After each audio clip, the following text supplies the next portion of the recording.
I will say, as much as I enjoy RahXephon and the deep introspection on characters, this does feel very self-indulgent. Hey everybody, welcome back to the Stoneface Reactions. I'm Theta, and we are back with literally our final thing for RahXephon. Now, I was planning to record 2 videos back to back here, but as it turns out, the second thing that I was going to watch for RahXephon, I have an untranslated copy for, and okay, here's the thing. I was planning to watch today Interlude and Memories. Interlude is a 15-minute video, which we're going to watch, and I believe has baked-in subtitles for. Memories, I do not have subtitles for, so it's just in the realm of things I can't watch. Well, technically I did watch Astro Boy without subtitles. The point is, there's no point in it, and that's why I'm bringing it up. Memories is a half-an-hour-long recap episode. Like, literally, I flicked through it, just like trying to find subtitles and whatnot. It is everything we've seen before.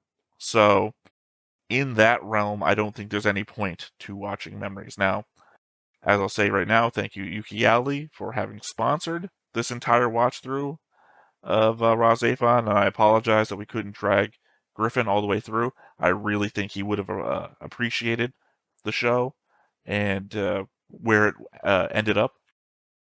But I also do appreciate having been able to relive the show from 20 years ago, the first time I saw it. But yeah, no. So, Memories, unnecessary recap episode. So, again, Yuki, unless you say it's vital to watch, I think we can write that one off. But Interlude, I think, is something else. I think Interlude was meant to be watched between episodes. However, I didn't know that at the time, so here it is after the entire series and after the movie. But we'll find out what it's about, and I guess we'll move on from there. After this, I do believe Yuki is going to be sponsoring a different show. So if you like this time slot and you like Yuki's taste in anime so far, keep an eye out for what might come next. Obviously, it's a show I've never seen before this time, so we're going to be bringing lessons in on that. So just keep an eye out. You'll see. Until then, though, let's go ahead and hop on into Interlude and see what was going to happen between episodes. But before we get started, make sure that you hit the like button, hit that subscribe button, comment down below to feed that algorithm. On top of all that, if you want to watch more shows like this, unfiltered, uncensored, and uncut, as well as some early access stuff, you can check it out over on the Patreon. It's just $5 a month, but hey, no pressure. There's zero pressure in order to do that. It's just a little bit of extra support, and it would be greatly appreciated.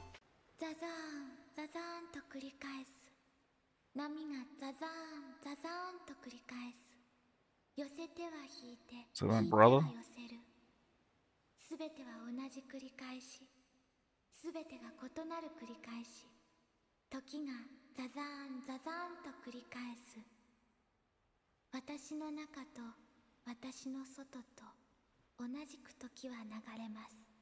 I mean, this feels like what the Baha'i guy was talking about, but obviously this feels like Juan.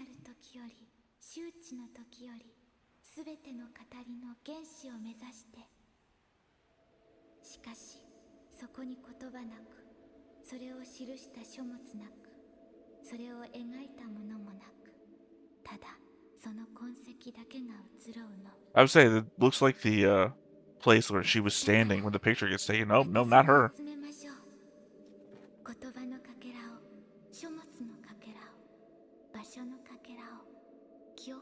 I guess she's just revisiting that spot.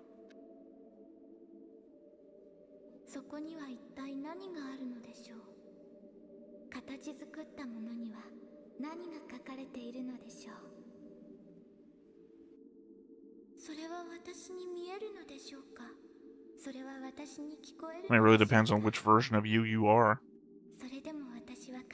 Are you the one from the show? Are you the child? from the end of the show? かけらをなくして泣いたとしても、 Are you the you from the movie? たとえそこを虚無が支配していても、それでも私は奏でましょう。語りの原始のこの場所で、周知の時より未知なる時へと奏でましょう。例えばそれはこんな曲。 Oh, I'm actually surprised that this has an opening. I thought it was gonna be a solid 15 minutes of introspection. Well, not even introspection. That was like not self-discovery, self-description. Well, it's description of something plus the description of self. Also, yeah, I mean, I apologize because I have to talk over any openings, but at the same time, this is the last time we're going to be hearing this opening, conceivably forever. Or, I mean, unless you watch it on your own, or it comes up in my playlist of openings and endings of shows that I've seen before, which is here on the live stream when we're away for anything. I have a listing of 400 plus anime openings and endings. So if you ever have a question about if I've seen it before and it pops up here on the live stream, then you'll know. And that's not even all the openings and endings, obviously. I've seen Naruto. That's like 50 openings and endings right there on its own. I've watched over 1,000 episodes of One Piece. That's another 50 right there. I just haven't added those to the list.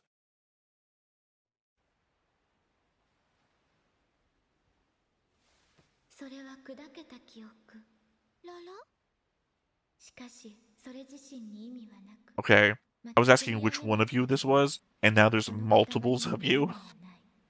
それはまるで周知の時より、未知の時より、原始へ向かいて舞い落ちる。移ろう説。 I mean, granted, the one of you that merges at the end could be 私は節変。あなたのかけら。 thatness and there-ness, her and herself. あなたは誰？私はあなたを導く。扉を開ける。 This very much feels like now and then, here and there. そう。未知なる時より、周知なる時より。 Which I think would be contemporary to RahXephon, wouldn't it? 語りの原始たるこの場所で、あなたと私は扉を開ける。私は開けない。私は私だから。私も私。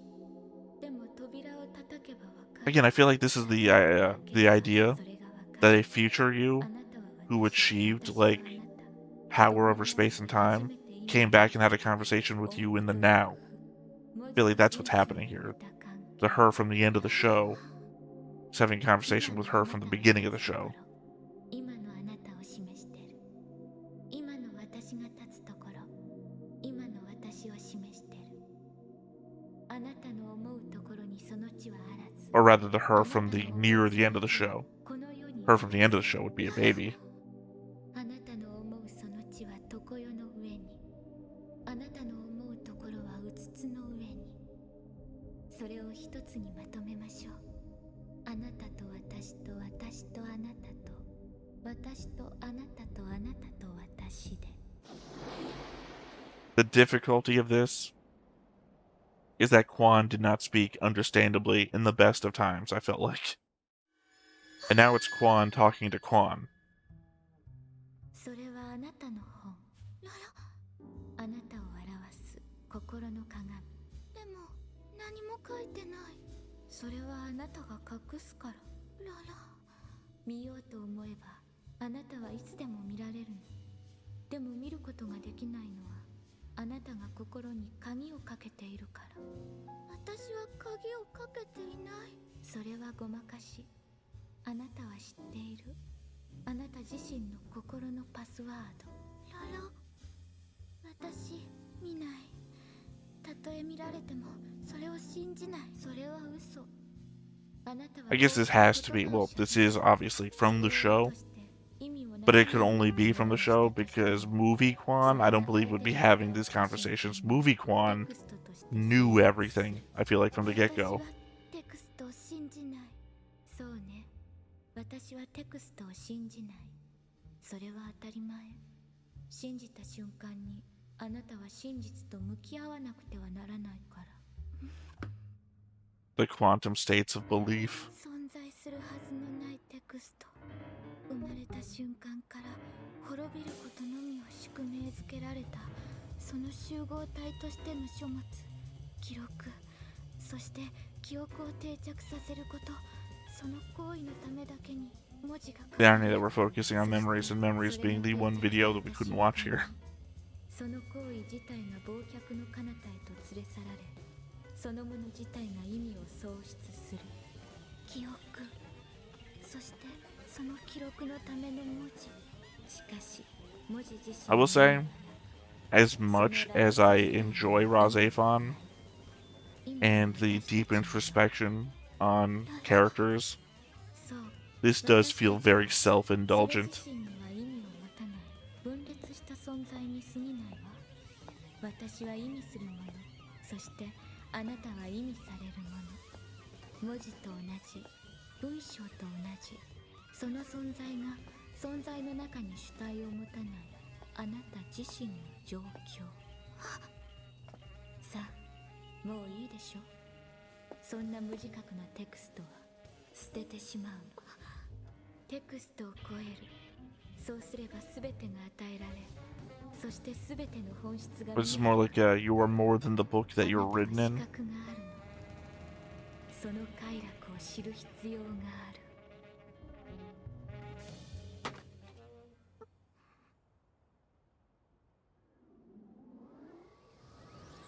I guess this one's for the viewers. I mean, I don't know what the philosophical purpose of kissing yourself is. テクスト、それは常に雨音がショパンの調べを奏でる確率よりも文字の羅列が意味をなす確率の方が低い。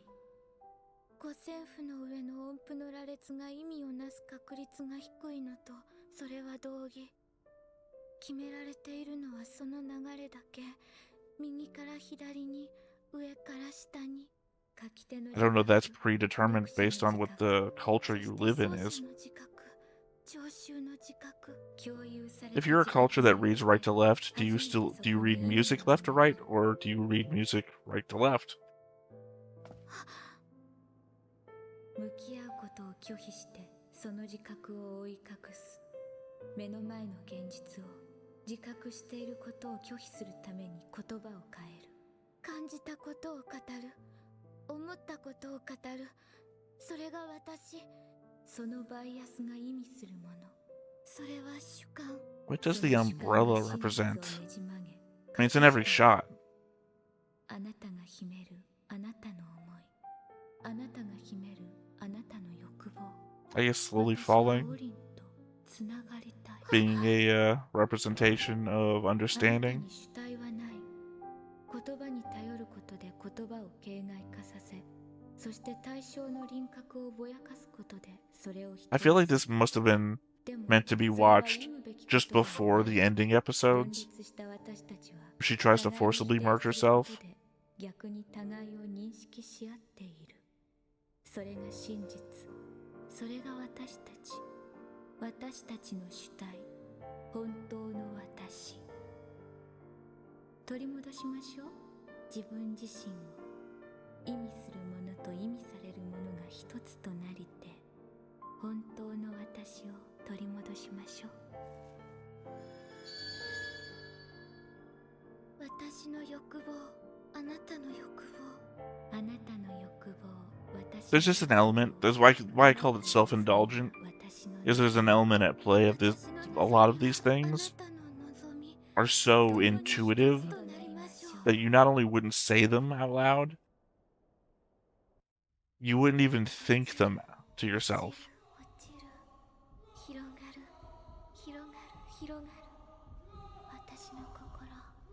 How many times a day do you think of a truism?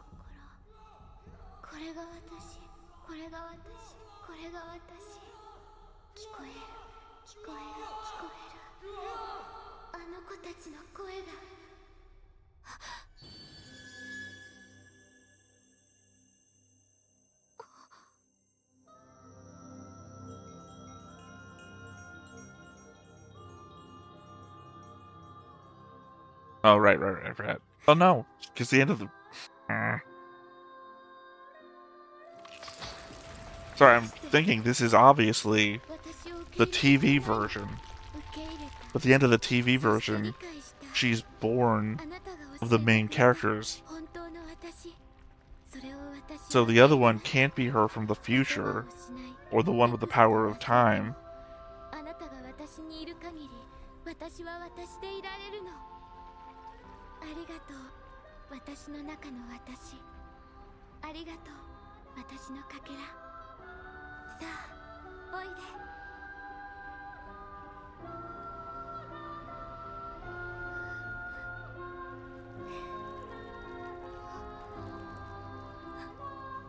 I mean, it is a real trick to be able to shock yourself.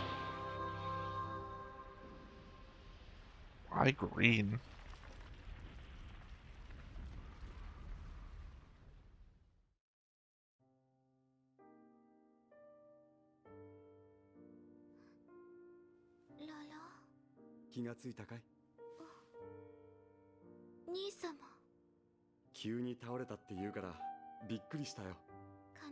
Is this real early on? I thought this was closer near the end of the show, but this feels like it's near the beginning.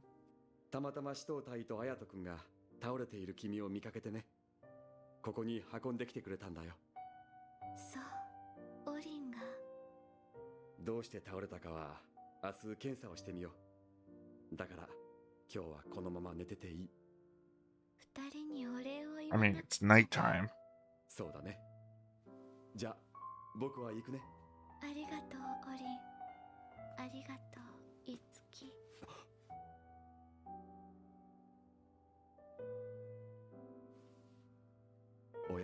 Again, the element that I think she's being visited by future self, who knows more stuff. It's not surprising.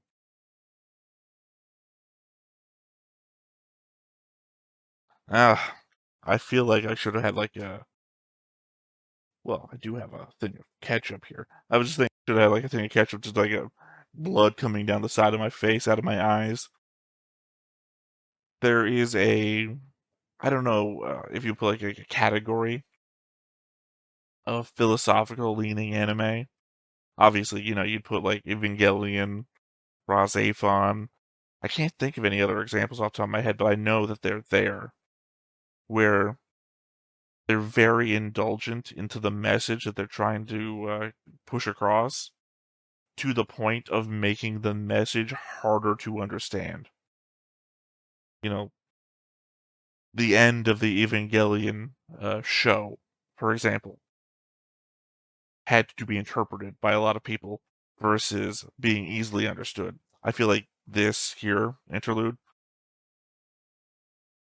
it's not on the face of it easy to understand. At least not on the first glance. I think a normal person would be like, what the fuck are these people talking about? What's going on?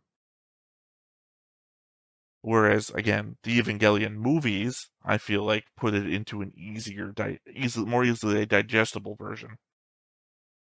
Say the same thing for the RahXephon movie. But I would think that some people would say that you lose something for that, right? You have to be, I think, in the mindset of somebody who appreciates art of that level to really enjoy art of that level. Whereas a lot of other people would say artsy fartsy nonsense, right? Those kind of people who don't enjoy this sort of thing. But yeah, no, that was Interlude. That was something that I guess we were meant to have watched between episodes, but we didn't get to because I didn't think about it. That's my fault. I apologize, Yuki, if this is something that detracts from the enjoyment of the show for not having been seen in its proper time. But that does conclude us for the entirety of RahXephon.